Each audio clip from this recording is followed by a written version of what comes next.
When I ran for president 4 years ago, I said we're in a battle for the soul of America, and we still are. Joe Biden's age was already a huge concern, even before he launched his campaign for re-election. Let's finish this job. I know we can.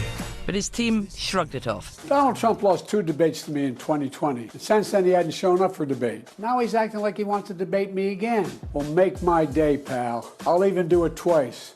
He confidently challenged Donald Trump to a debate, thinking it would boost his support. How are you? It was a total disaster that set off panic inside his party.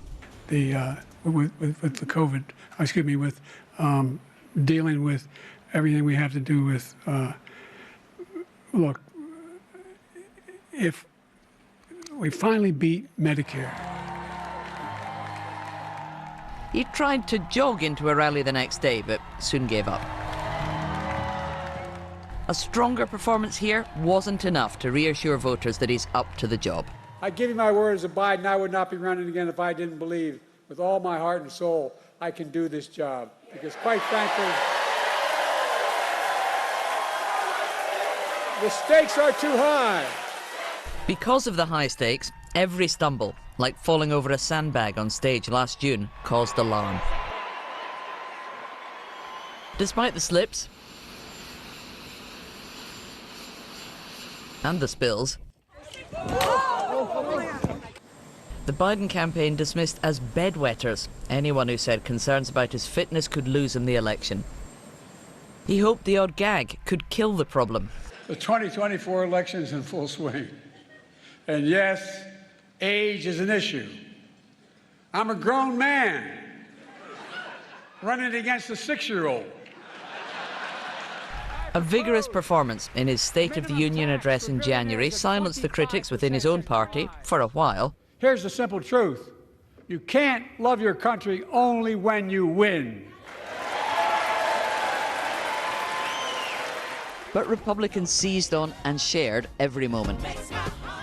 Like standing frozen among dancing people, looking lost and confused while meeting other world leaders,